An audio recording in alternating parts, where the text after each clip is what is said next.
안녕하세요. 미국 주시러 온 대학이 미준입니다.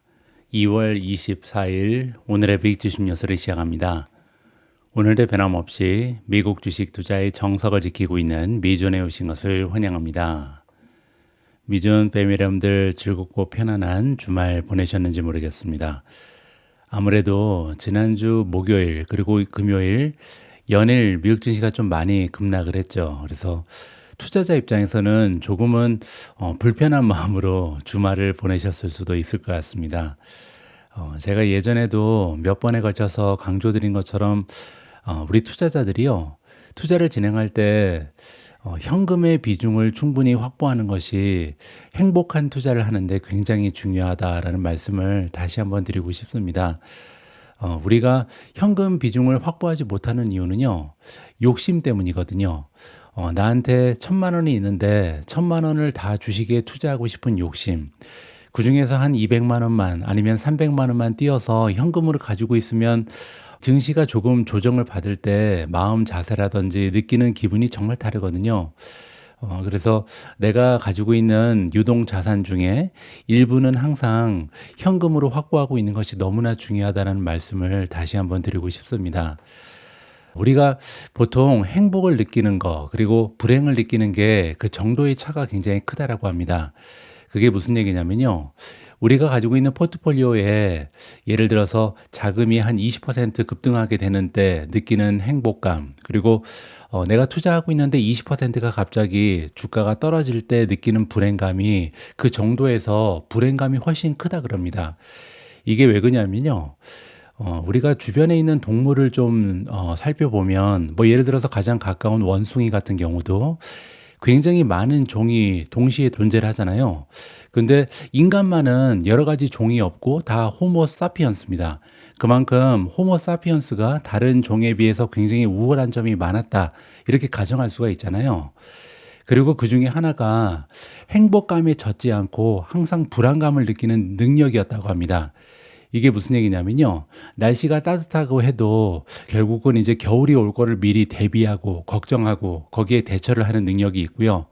또 사냥에 성공을 해서 먹을 게 많이 쌓여 있다라 하더라도 이 음식이 조금 있으면 다 없어지겠지, 이렇게 불안감을 느끼면서 다시 사냥을 나갈 수 있는 이런 능력이 있었기 때문에 호모사피언스가 지금까지 존재한다, 그리고 세상을 지배하고 있다, 이렇게 지금 많이 얘기를 하더라고요. 그런 능력이 여러 가지 생존에 있어서는 굉장히 많은 도움이 됐는데요, 주식 투자에는 도움이 안 되죠. 그래서 주가가 이렇게 떨어지게 되면 올라갈 때 느끼는 행복감과는 비교도 되지 않은 굉장히 많은 공포감, 그리고 두려움이 찾아옵니다.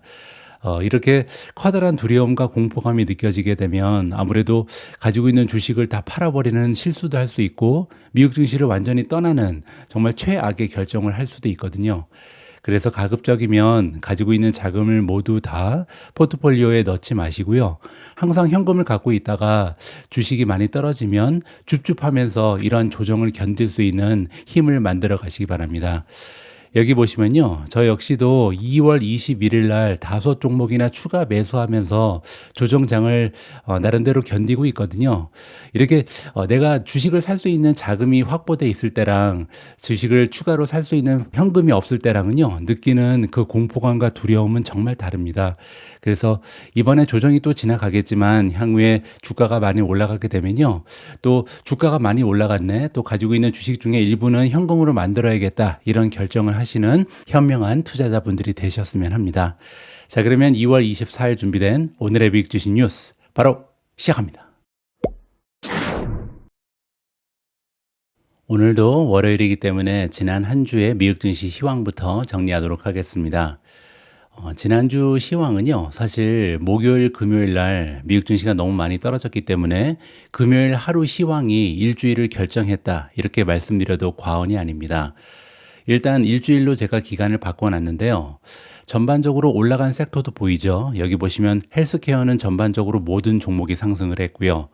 컨슈머 디펜시브, 우리가 필수 소비재라고 부르는 부분도 어닝 결과가 참담했던 월마트, 뭐 가이던스가 좋지가 않았죠. 가이던스가 좋지 않았던 월마트를 제외하고 나머지 종목들은 많이 상승을 했습니다.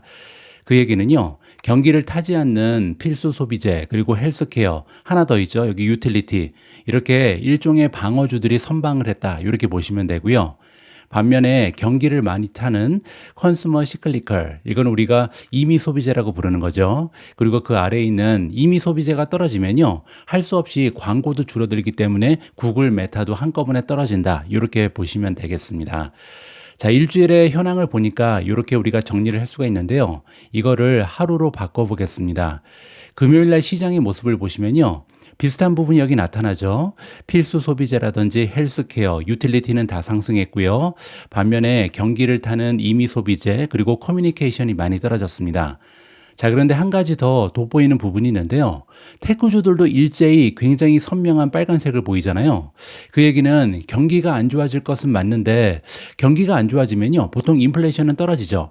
인플레이션이 떨어지면 금리 역시도 떨어지게 되고, 그러면 테크주들은 이렇게까지 많이 떨어지지 말아야 되는데, 문제는 임의 소비재, 경기를 타는 순환주들도 많이 떨어졌고, 동시다발적으로 테크주도 많이 떨어졌습니다. 그 얘기는요, 경기도 안 좋아지고 혹시 인플레이션도 다시 올라가지 않을까, 이렇게 시장에서 걱정을 한다는 거죠. 이거를 우리가 전문 용어로 스태그플레이션이라고 부릅니다. 스태그라는 것은 경기가 침체되는 것을 얘기하고요. 플레이션이라는 것은 인플레이션을 얘기하죠. 따라서 잘하면 이번에 미국 경기가 나빠지면서 인플레이션은 계속 올라가는 최악의 상태가 연출될 수도 있겠다. 이러한 걱정이 시장을 엄습하고 있다라고 정리가 가능합니다. 자, 그러면 이렇게 공포감이 확산되는데 저 같은 경우는 주식을 많이 더 샀거든요. 도대체 어떠한 희망을 가지고 무슨 생각을 가지고 주식을 추가 매수했는지 오늘 방송에서 설명을 좀 드려볼까 합니다. 자, 일단 일주일 동안의 주가 변동을 보시면요. S&P 500은 1.6% 빠졌고요. 나스닥이 마이너스 2.24%, 그리고 경기를 많이 타는 다우존스는 2.61% 가장 많이 하락했습니다. 그 밖에도 미드캡이라는 것은 중형주를 얘기하고요. 소형주죠. 그리고 마지막에 마이크로캡이라는 것은 소형주 중에서도 정말 시가총액이 작은 그런 주식들을 얘기하는데요. 보시는 것처럼 마이너스 2.99, 마이너스 3.53, 마이너스 4.23. 따라서 시가총액이 작을수록 더 많이 떨어진 거죠. 경기를 많이 타는 소형주들이 대체적으로 굉장히 많이 빠졌다. 이렇게 정리가 가능합니다. 자, 그리고 밑으로 내려가서 한 가지를 더 보여드리면요. 자, 컨슈머 디스크레셔너리. 이게 아까 제가 말씀드렸던 임의 소비재죠. 임의 소비재가 일주일 동안 3.79% 떨어지면서 가장 좋지 않았고요. 경기가 나빠지면 광고가 줄어들기 때문에 커뮤니케이션 서비스도 2.17% 떨어졌습니다. 그리고 한 가지 더, 테크놀로지, 기술주가 2.13% 떨어지면서 세 번째로 하락세가 컸습니다. 그 얘기는 인플레이션 역시도 안심할 수 없다. 이런 분위기가 팽배된다라고 설명을 드렸고요. 그 밖에도 금융주가 마이너스 2.03, 원자재는 마이너스 1.98, 그리고 산업재가 1.97% 떨어지면서 좋지가 않았고요. 올라간 섹터가 5개 있는데요. 그 중에서도 우리가 가치주라고 부르는, 방어주라고 부르는 헬스케어는 플러스 1.13, 유틸리티 플러스 1.48, 마지막으로 필수 소비재가 1.95% 올라가면서 가장 좋았습니다. 자, 그리고 여기 보시면요. 투자 유형별로의 일주일간의 주가 수익률이 나와 있는데요. 지난 일주일 동안 주가가 가장 많이 빠진 투자 유형은요, 모멘텀 투자입니다. 모멘텀 투자가 많이 빠졌다는 것은 인공지능 주식들이 많이 떨어졌다. 이렇게 해석이 가능한데요. 그러면 인공지능 관련해서도 한 가지 악재가 있었겠구나. 이렇게 우리가 유추를 해볼 수가 있겠죠. 조금 있다가 인공지능 관련된 악재가 무엇이었는지 설명을 드릴 수 있도록 하겠습니다. 자, 그러면 S&P 500의 시장 폭도 잠깐 살펴보면요. 57.85였는데요. 52까지 빠졌습니다. 이제는 52.08%까지 시장의 폭이 줄어들었다. 이렇게 보시면 되고요. 장기적으로 추세가 좋은 종목은 아직까지는 58.6%를 보이고 있습니다. 반면에 공포지수를 보시면요. 물론 지난주에 많이 올라갔죠. 그럼에도 불구하고 17.48에 머물러 있기 때문에 변동성이 극심한 상태는 아니다. 이 부분은 긍정적으로 해석이 가능합니다. Fear and Greed 인덱스는 35까지 하락을 했고요. 제가 예전에도 말씀드렸지만 최근에는 Fear and Greed 인덱스가 25까지 떨어지면 여지없이 반등하는 모습을 보여줬기 때문에 조금만 더 떨어지면 반등할 가능성이 높다. 이렇게 기대를 해볼 수도 있겠습니다. 초이스 스탁에서 제공하는 마켓 스코어는 56으로 아직까지는 단단한 모습을 보여주고 있고요. 마지막으로 미주온 탑픽의 성적인데요. 지난 일주일 동안 인공지능 수혜주들이 많이 떨어지면서 미주온 탑픽의 성적은 참담했습니다. 가장 위쪽에 급등한 종목이 하나 있는데요. 바로 이노데이터죠. 이노데이터는 여러분들 잘 알고 계신 것처럼 최근에 어닝 결과를 발표했는데 어닝 결과가 너무나 좋았기 때문에 유일하게 살아남았습니다. 14.99% 일주일간 급등했고요. 두 번째로 비트코인이 0.15% 소폭으로 상승하면서 95,650에 가 있습니다. 그 밖에 모든 주식이 하락했는데요. 우버가 0.67% 소폭으로 하락했고요. 넥스트트래커가 마이너스 2.49, 마벨 테크놀로지 마이너스 2.53, TSMC는 일주일간 2.78% 떨어졌습니다. 구글이 마이너스 3.01, 엔비디아 마이너스 3.18, 어도비 마이너스 3.44, 테슬라 마이너스 5.07, 아마존이 마이너스 5.29, 크레도 테크놀로지 마이너스 5.54, 파가야가 마이너스 5.66, B2가 6.01% 떨어졌습니다. 자, 그 밖에 브로드컴이 마이너스 6.17, 메타가 마이너스 7.21, 탈렌 에너지 마이너스 9.41, UiPath 마이너스 10.05, 비스트라 마이너스 10.27, 스트래티지 마이너스 11.26, 제타 마이너스 11.75, 팔란티어 마이너스 14.95, 앱 러빈이 18.59% 떨어지면서 가장 좋지 않았습니다. 오늘 방송에서는요. 가장 먼저 지난주 금요일 날 미국 증시가 왜 이렇게 폭락했는지 여기에 대한 설명을 먼저 드려볼까 합니다. 그리고 아울러서 그럼에도 불구하고 저는 왜 계속해서 저가 매수에 힘을 쓰고 있는지, 뭐를 믿고 줍줍을 하고 있는지 여기에 대한 개인적인 의견도 아울러서 공유를 해드릴까 합니다. 자, 일단 미국 증시가 왜 이렇게 떨어졌는지 설명을 드려볼까 합니다. 금요일 오후 미국 증시 하락세는요, 투자자들이 우울한 경제 업데이트와 유나이티드 헬스에 대한 정부 조사 소식을 접하면서 가속화되었다. 이렇게 나와 있는데요. 결국 가장 중요한 부분은 금요일 날 발표되었던 여러 가지 경제 데이터입니다. 자, 여기 자세하게 기술이 되어 있는데요.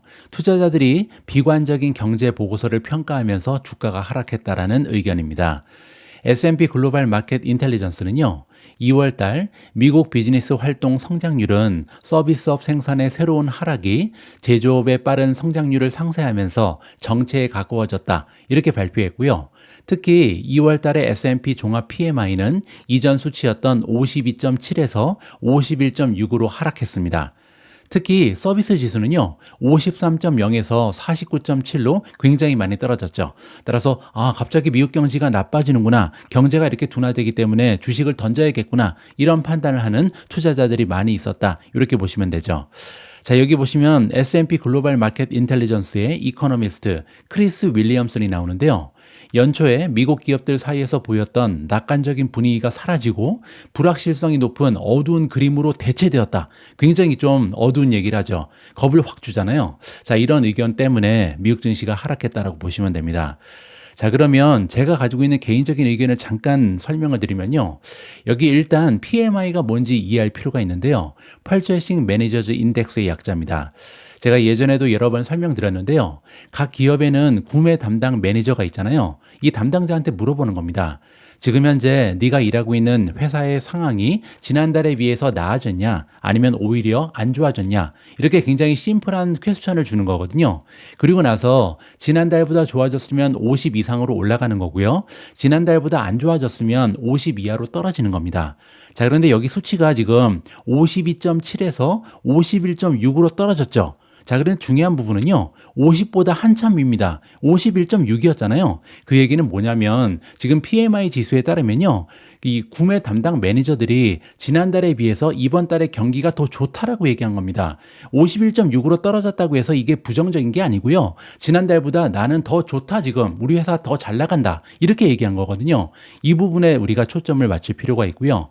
자, 하지만 서비스 지수는 50 밑으로 떨어졌죠. 49.7이잖아요. 그 얘기는 지난달에 비해서 내가 일하고 있는, 나는 서비스 지수니까 서비스 업체에 일하고 있는 거죠. 여러 가지 각종 서비스 업체에서 일하고 있는 사람들이 대답하기로는요. 지난달보다 이번 달에 조금 더 안 좋다. 비즈니스가 좀 떨어졌다. 이렇게 얘기하는 겁니다. 자, 그런데 지난달보다 2월 달이 떨어진 건 당연하죠. 왜냐하면 1월 달에 비해서 2월 달이 더 좋을 수가 없잖아요. 2월 달은 이 호텔 업계라든지 관광업계라든지 리저 업계라든지 대부분의 업계에서 최악입니다. 왜냐하면 12월 달하고 1월 달은 방학이잖아요. 아무래도 호황을 누릴 수밖에 없는 그런 베케이션 기간이죠. 자, 그런데 2월 달을 1월 달하고 비교하면 당연히 서비스 지수는 떨어질 수밖에 없죠. 자, 이것만 가지고 지금 경기가 냉각된다. 이렇게 지금 표현을 한 겁니다. 따라서 저는 여기에 개인적으로 절대 동의할 수 없다. 이렇게 말씀을 드리고 싶고요. 자, 두 번째 이유는요. 소비자 신뢰 지수입니다. 자, 여기 나와 있는데요. 2월 달에 최종 수치에서 64.7로 하락하면서 68의 컨센서스를 하회했다. 따라서 이는 관세로 인한 물가 상승이 다가가고 있다는 우려로 인해서 하락한 것이다. 자, 시장의 컨센서스는 68이었습니다. 따라서 여기 나와 있는 신뢰 지수는 뭐냐면요. 우리가 보통 센티먼트라고 부르는 거죠. 소비자들이 얼마나 경제에 대해서 확신을 가지고 있는지 이거를 수치로 표현하는 건데요. 시장의 기대치에 비해서 너무나 낮았잖아요. 따라서 트럼프가 관세를 매긴다 그러니까 사람들이 지금 경기를 굉장히 안 좋게 보고 있구나. 이렇게 지금 해석을 한다는 거죠. 자, 그리고 결정타가 있는데요. 미시간 대학교는 매달 세 번째 금요일 날 발표하는 두 가지의 주요 지표가 있죠. 첫 번째는 소비자 신뢰 지수고요. 두 번째는 인플레이션 기대치입니다. 소비자들은 향후 5년에서 10년 동안 물가가 연간 3.5% 상승할 것으로 예상한다.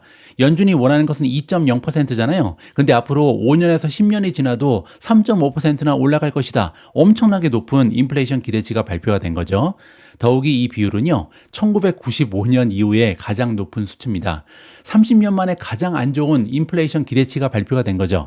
자, 정리를 해보면요, 시장을 움직이는 두 가지의 가장 중요한 지표가 있습니다. 한 가지는요, 경기가 얼마나 좋은가. 또 한 가지는요, 과연 인플레이션은 잡히면서 우리가 금리 인하 사이클을 기대할 수가 있는가. 금리가 올라가거나 아니면 경기가 침체되면 베어마켓이 찾아옵니다.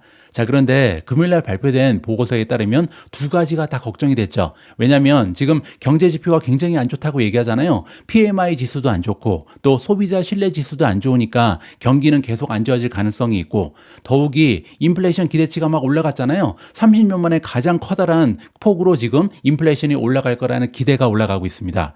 그 얘기는요, 결국 이 인플레이션도 올라가고 경기도 떨어지니까 스태그플레이션이 찾아온다. 이러한 공포감이 시장에 엄습하고 있는 거죠. 자, 이러한 이유 때문에 금요일날 주가가 많이 떨어졌다라고 이해하시면 될 것 같습니다. 자, 이 부분에서 한 가지 더 덧붙여서 말씀드리면요. 그러면 테크주까지 엄청나게 떨어졌는데 특히 인공지능 수혜주는 왜 이렇게 감소했는가? 여기에 대한 이야기를 잠깐 드리면요. 마이크로소프트가 AI 데이터 센터의 임대 계약을 취소하고 있다. 이런 기사가 보고됐거든요. 그 얘기는 뭐냐면 지금까지는 인공지능 수혜주들의 주가를 받치고 있었던 것은요. 4대 기업이었습니다. 우리가 보통 하이퍼스케일러라고 부르는 기업들이죠. 아마존, 마이크로소프트, 구글, 거기에다 메타까지 이 네 기업들이요. 지금 인공지능 지출의 40%를 담당하고 있거든요. 자, 그런데 여기 이 기사에 따르면 마이크로소프트가 앞으로는 AI 데이터 센터의 임대 계약을 취소했기 때문에 그 얘기는요. 지출을 줄일 가능성이 있다. 이렇게 굉장히 우울한 소식이 전달이 된 거죠.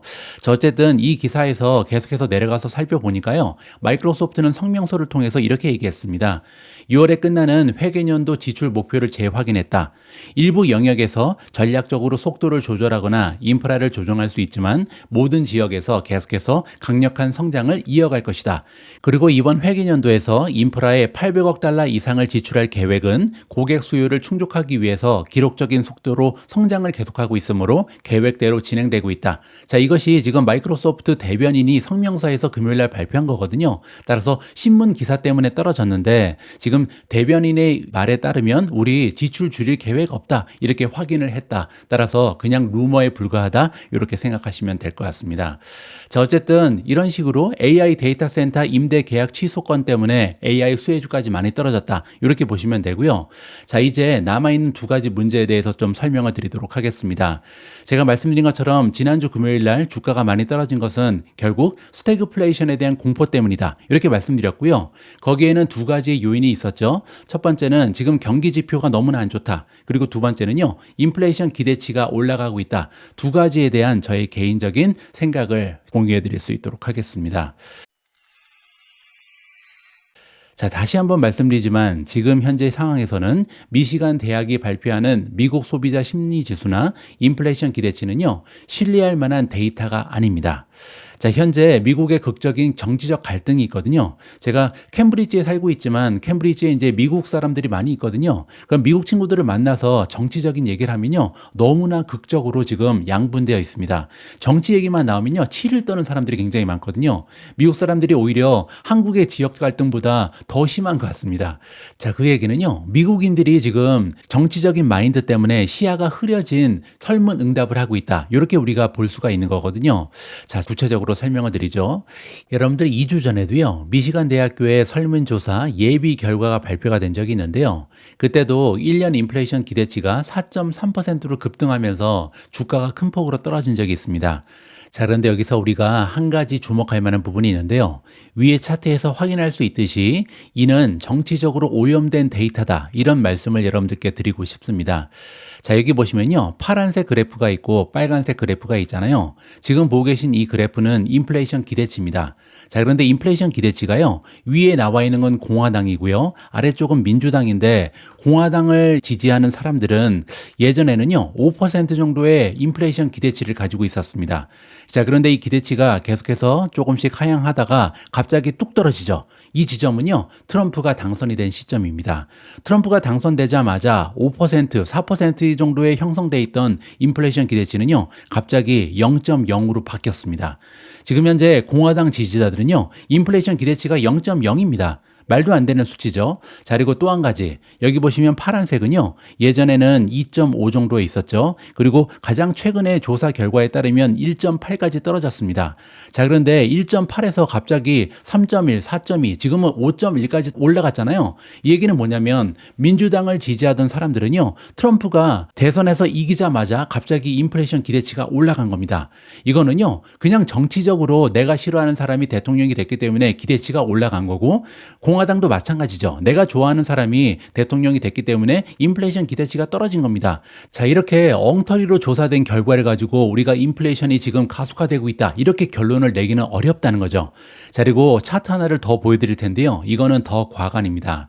자, 여기 보시면요, 민주당을 지지하는 사람들 중에 13%는요, 앞으로 1년 내에 인플레이션이 10% 올라갈 것이다, 이렇게 얘기하고 있고요. 7%의 지지자들은 20%나 올라갈 것이다. 그리고 민주당 지지자 중에 5%는요, 앞으로 1년 정도가 지나면 인플레이션이 25%가 올라갈 것이다, 이런 답변을 내놓고 있습니다.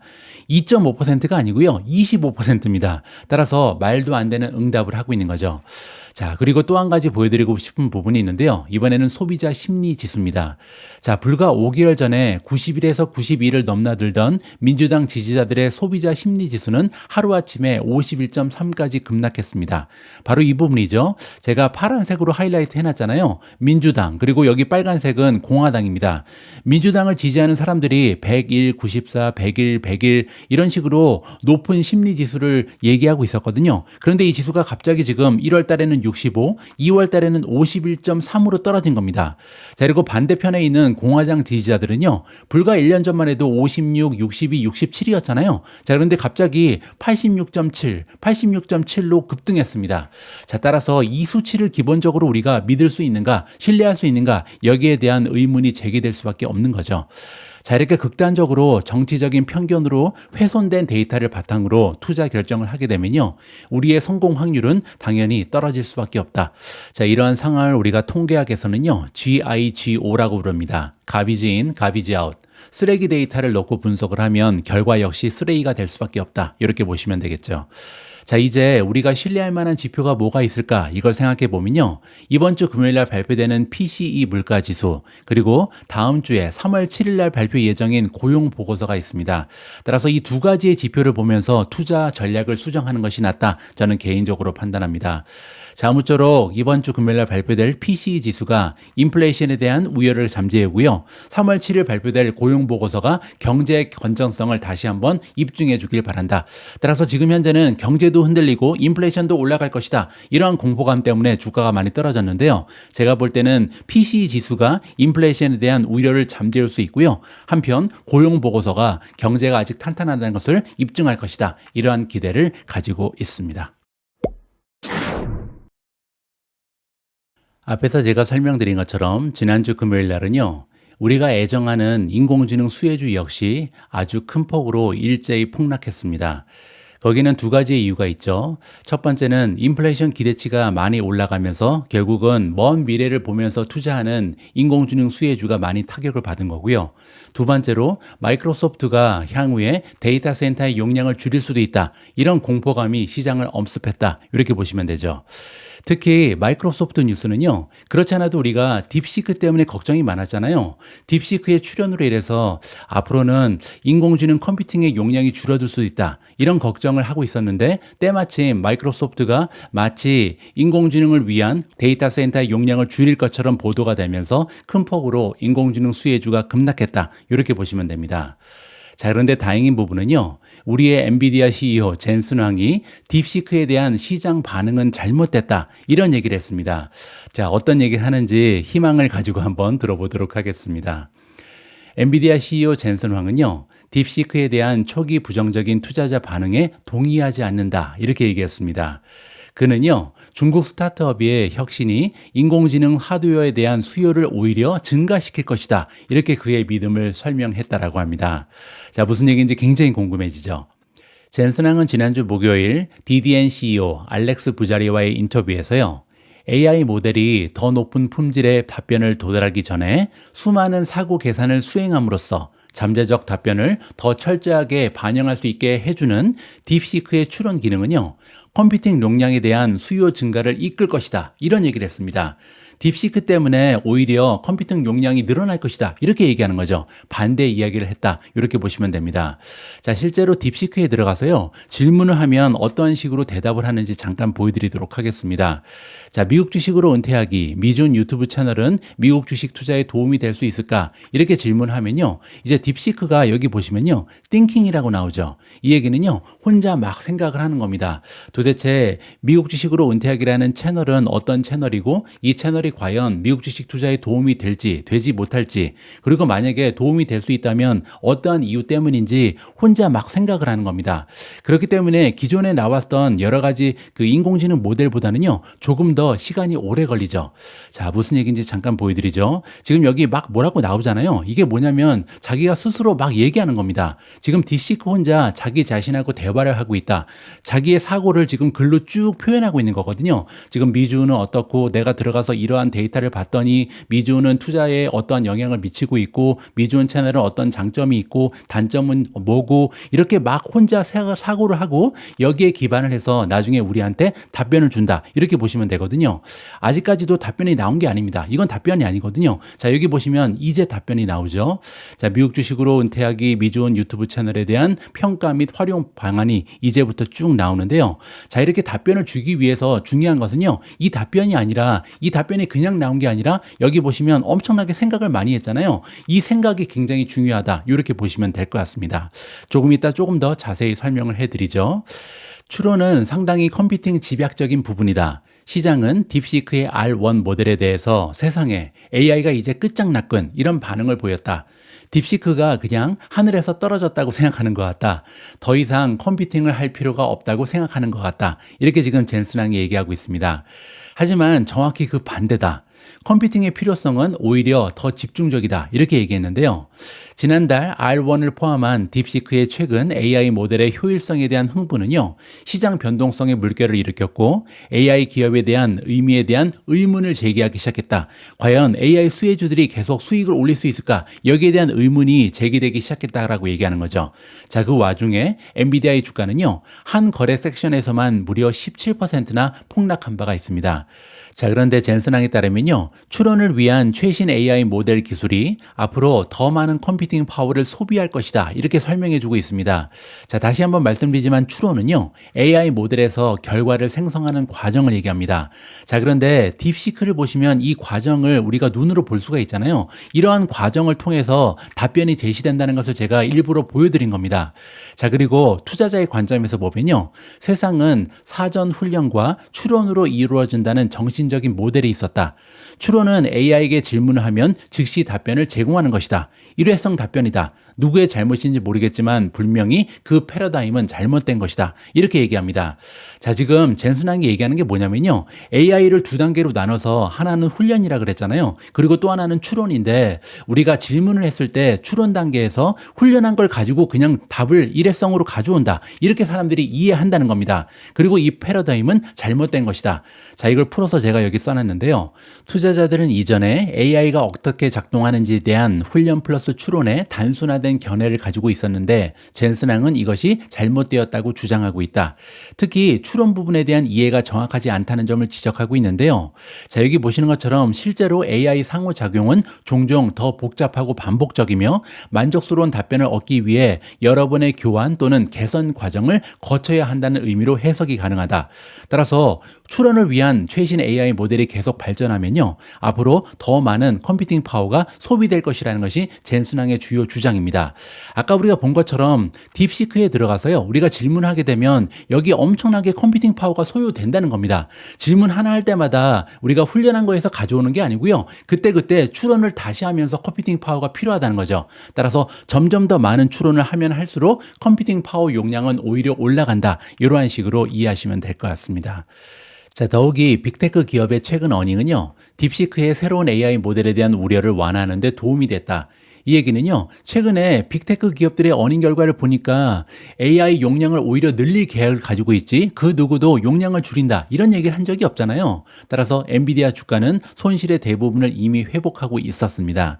최근 몇 주 동안 마이크로소프트, 구글의 모회사인 알파벳, 메타 플랫폼, 아마존닷컴 등 모두 2025년에 자본 지출을 대폭 늘릴 계획을 발표했죠. 따라서 총 3,350억 달러로 예상치를 상향 조정했는데요. 이는 월가에서 실적 발표 시즌 이전에 예상했던 그 수치보다 무려 16%나 높은 수치입니다. 따라서 지금 기업들은요, 우리 계속해서 AI 용량 늘려나갈 것이다. 이렇게 얘기하는데 시장만 이 말을 믿지 않고 있는다. 이렇게 보시면 되겠죠. 젠슨항은 또한 딥시크가 AI 기술의 더 광범위한 사용으로 이어질 것으로 낙관한다. 이런 얘기를 했습니다.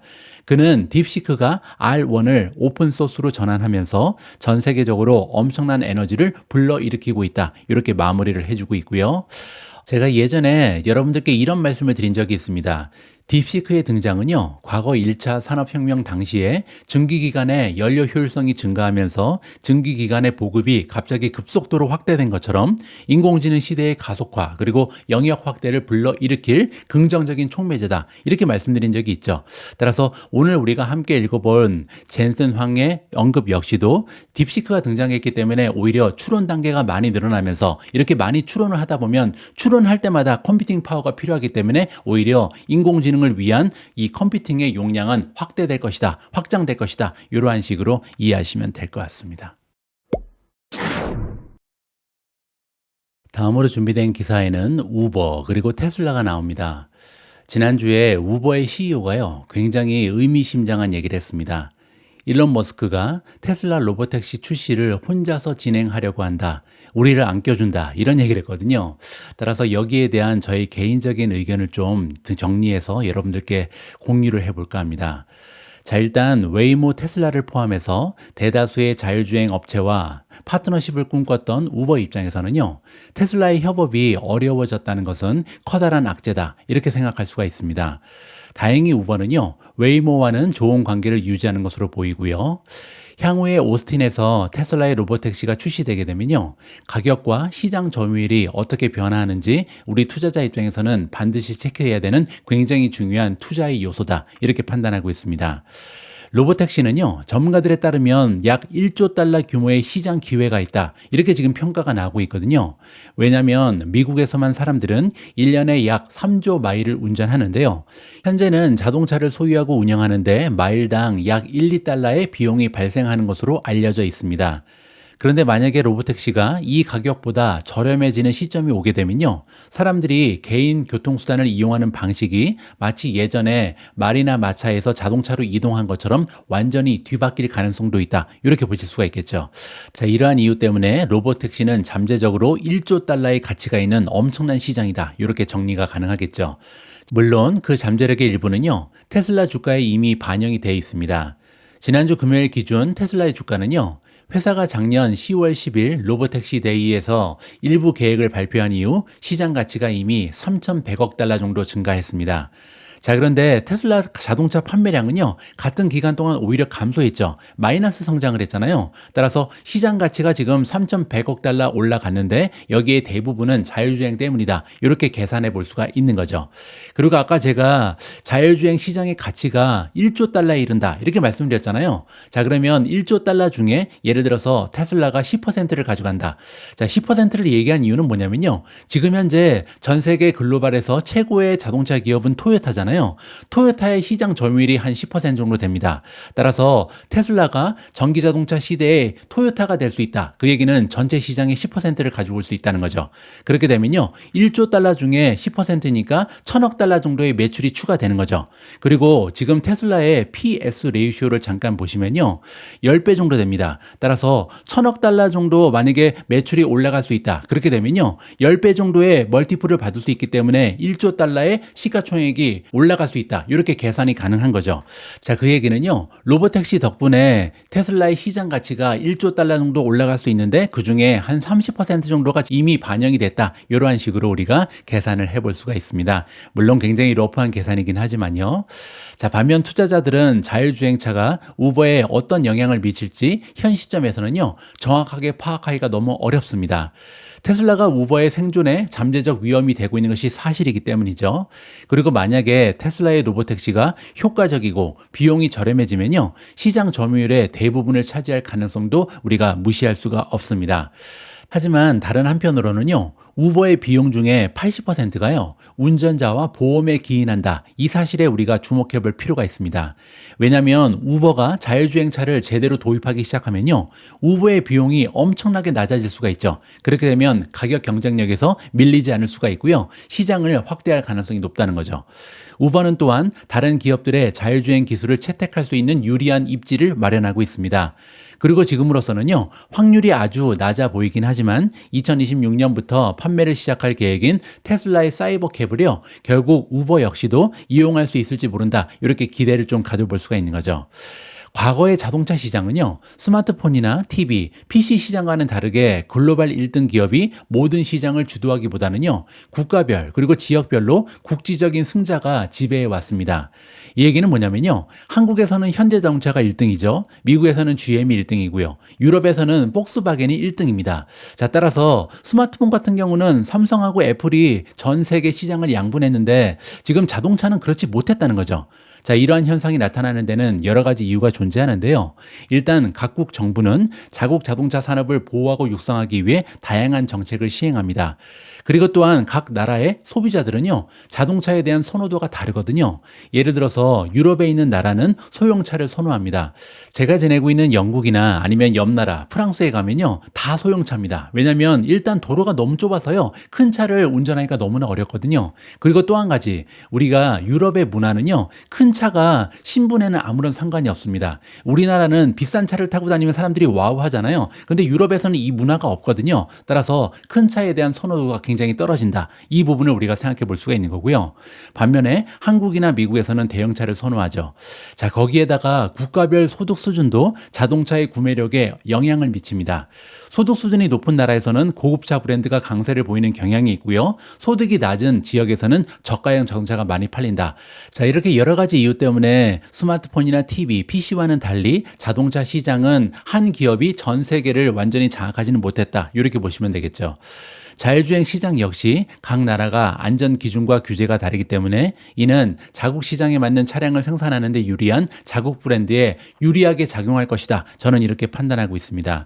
자, 따라서 역사가 반복되면요. 테슬라가 제2의 토요타가 될 가능성은 존재하지만 로보택시 역시 하나의 기업이 모든 글로벌 시장을 독식하기는 어렵다는 것이 저의 개인적인 판단입니다. 자, 참고로 2023년 글로벌 전체 자동차 판매 수는 약 9,240 240만 대 정도로 집계가 되고 있습니다. 거의 1억 대 가까이 되는 거죠. 그리고 글로벌 자동차 시장 1위 기업인 토요타의 시장 점유율은 약 11.18%다. 자, 그렇기 때문에 우리가 테슬라 역시도 나중에 1조 달러의 가치가 있는 자율주행 시장 속에서 10% 정도를 가져가게 되고, 그렇게 되면 그 10%가 한 1,000억 달러가 되잖아요. 그리고 1,000억 달러에 아까 보신 것처럼 PSR이 10배 정도 구성이 되기 때문에 1조 달러 정도 시가총액을 올려줄 수 있다. 이러한 계산이 나온다라고 설명해 드리겠습니다. 오늘 마지막으로 준비된 기사는 비트코인 관련된 소식을 준비했고요. 캐시우드가 비트코인이 이제 시작에 불과하다라는 희망적인 메시지를 날립니다. 자, 이번 기사를 통해서 비트코인에 대한 전망을 함께 살펴보고요. 아래쪽에 보시면 제가 개인적으로 가지고 있는 비트코인 투자의 논리를 다시 한번 여러분들께 자세히 설명을 드리고 있습니다. 이 부분까지 이번 기사를 통해서 함께 살펴보시죠. 이 기사는 제가 직접 읽지 않고요. 인공지능 목소리를 통해서 여러분들께 공유해 드리도록 하겠습니다. 오늘 방송은 여기까지입니다. 이번 주의 첫 번째 방송도 마지막까지 함께 해주셔서 감사합니다.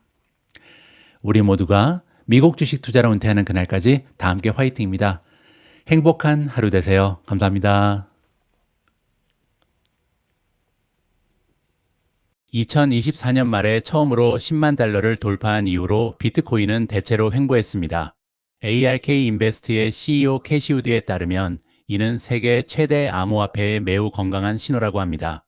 우리는 시장이 뒤도 돌아보지 않고 오른쪽으로 계속 직진하기를 원하지 않는다.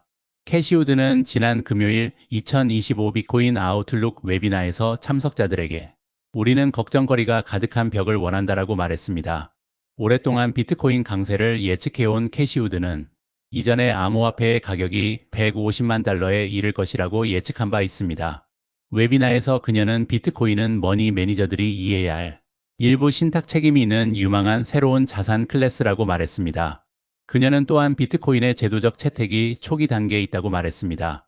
비트코인 가격의 급등 측면에서 우리는 전체 채굴 가능 2,100만 개 중 거의 2천만 개에 달하는 비트코인을 이미 보유하고 있으며 지금에서야 기관들이 참여하기 시작했다 라고 우드는 말했습니다. 이 수치는 각각 비트코인의 유통 공급량과 채굴할 수 있는 남은 양을 나타냅니다.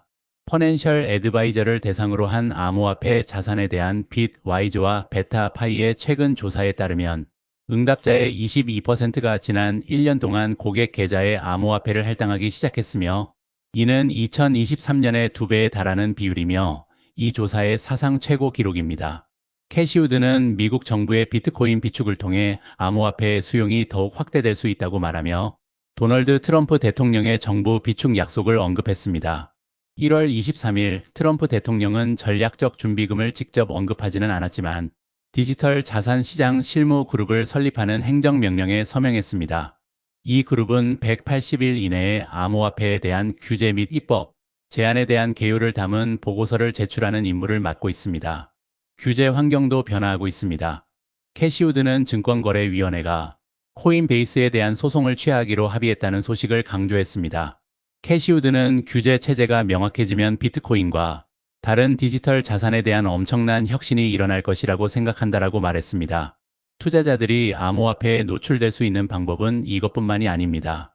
CBOE의 글로벌 ETF 상장 책임자인 롭 마로코는 비트코인 ETF가 1년 전 미국에서 도입되면서 디지털 통화에 대한 억눌린 수요를 충족시켰다고 말했습니다. 그 이후로 미국에 상장된 비트코인 ETF의 운용 자산 규모는 1,200억 달러를 넘어 금 ETF 운용 규모를 추월했습니다.